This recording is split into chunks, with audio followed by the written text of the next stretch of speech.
We are back for another Road to Success series, and today we are on Yale University campus, another Ivy League. And right over here, we have the orientation going on for the class of 2028. So all of the students that have actually gotten in are coming in for their, pre-boarding or onboarding stuff, whatever that is. And in this series, we're going to cover the admission requirements, scholarships, and what you need to do as a student to stand out if you want to get admitted into an Ivy League like Yale. Now, for those of you that are new to the channel, my name is Saloni. I've studied at Harvard and graduated from Cornell with a master's. And in this entire Road to Success series, we break down one university at a time and look at all of the requirements.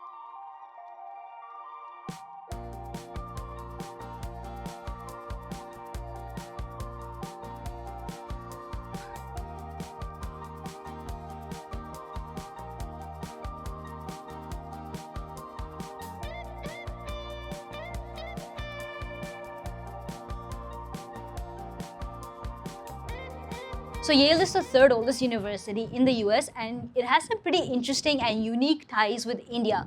So the founder of Yale, Elihu Yale, was part of the East India Company in 1670s and 80s, and at the time he was actually the governor of Madras.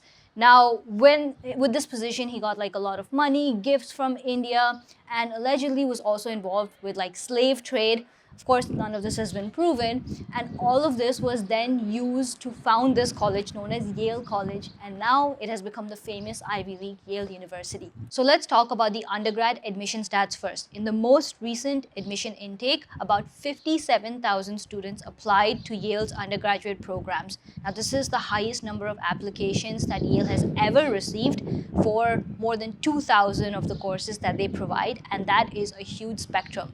Of these 57,000, around 2,000 students were admitted, putting the acceptance rate for Yale at 3.6%, which is even lower than Harvard this year. Now, if you are someone who's trying to apply to the undergrad programs at Yale, there are a lot of things that will go into your application. The first few things are academic related. So first off, you'll need your class 9 to 11 final mark sheets, and for class 12, you'll need your mid-year report and predicted scores. You do not need your final exam reports. That's just how the way the US education system works.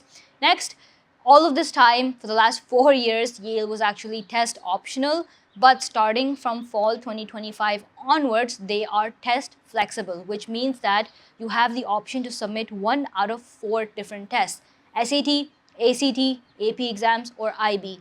Now, there's a little bit of conflict and still discussion going on whether AP exams and IB exams would be considered as valuable as the SAT or ACT. So frankly, to be on the safe side, if you're actually trying to build a profile that is worthwhile for Yale, just plan on taking the SAT or ACT exam to improve your chances. That's really going to help you. The next thing is, nevertheless, if you do want to, stand out, taking a few AP exams always helps. Other than academics, you'll be working on your activities. So you'll work on up to 10 activities and 5 honors and achievements that will all go into Common App. Coming to the essays, there are a few different types. So one is the personal essay, which is the Common App essay that you'll write for each university that goes into your Yale application. Other than that, you can expect to write about 3 to 5 supplemental essays, and that are mostly related to like, what is your favorite extracurricular activity, or talk about your personality, something along those lines. Yale also has extremely short essay questions that are less than 35 words, so like 1 line maybe, and those are to test students' creativity and learn more about their personality. All of these things are something you should be working on beforehand and not just using recycled information. Next, we come to the letters of recommendation. It's ideal to get one from maybe like a math or science teacher and another one from like a language, social science, or an arts teacher, something along those lines. Make sure you build these relationships way before, even like the year before, so that the teachers can actually write something valuable towards your recommendation for Yale University.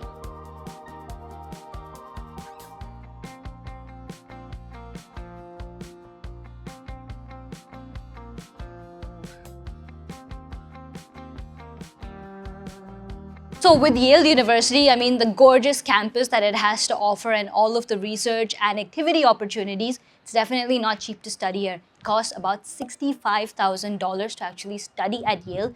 as an undergrad student. But the good news is it is need blind, which is an absolutely fantastic thing, especially for international students. This means that if you were to get admitted and you need some sort of financial aid, they will meet up to 100% of demonstrated need. This needs to be indicated on your Common App application that you want financial aid. Secondly, you will be filling out your CSS profile, which is like a separate form that talks about household income, how much money do your parents make, what are your assets and liabilities, and based out of on these factors, Yale will judge how much financial aid you actually qualify for. Remember that the financial aid part actually comes second. The first thing is to actually get admitted into Yale with such a low acceptance rate, and obviously creating an application and portfolio that actually stands out. So if you're applying to any of the undergrad programs, remember that there are two deadlines that Yale has. There is a single choice early action deadline in November, and what this basically means is that you can only apply to one early action. So it's basically very restrictive, and if they accept you, you are somewhat bound to actually accept their offer. The second deadline, which most of the students apply to, is the regular decision deadline, which falls in January. So my kind of advice for this whole situation would be that two things: if your application is ready by November, and second, if Yale is on the top of your list and that is your number one choice, definitely consider applying for that early action deadline, because early action typically tends to have a slightly higher acceptance rate compared to regular decision, for obvious reasons that a less number of students apply for the early action, which means less competition, higher chances of acceptance, so the higher acceptance rate. But nevertheless, you need to make sure that you are fully prepared, so you always have that January deadline to fall back on. Now, all of this, especially applying to a university like Yale University, can get very overwhelming. And if you are someone who's in need of some sort of a direction and organization, definitely check out the Ivy League 101 course. It's kind of like a one-stop where you have a set of videos that will take you through college admissions, not just for Yale, but basically any other university in the US that you're applying for.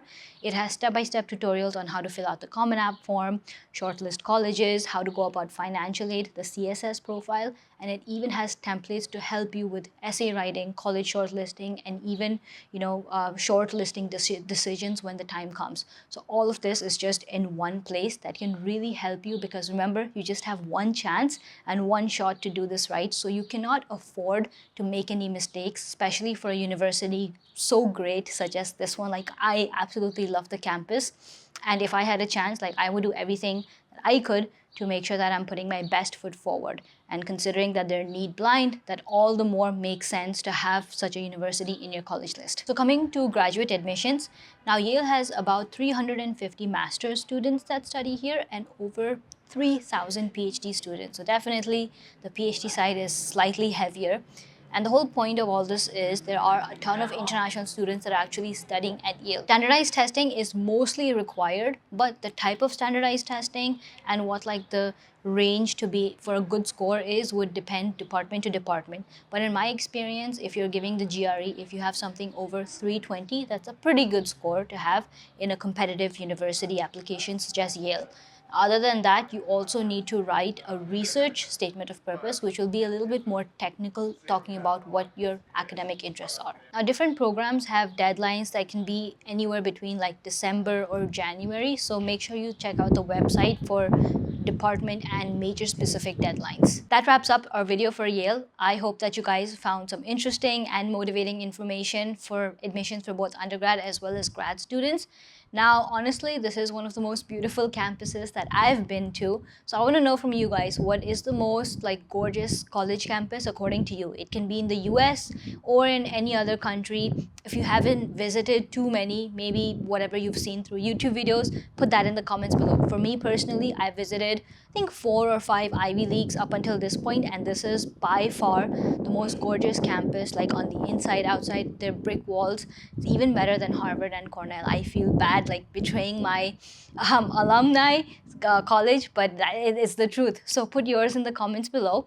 Like the video if you're watching till this point, subscribe to the channel, and I'll see you guys in the next one. Bye.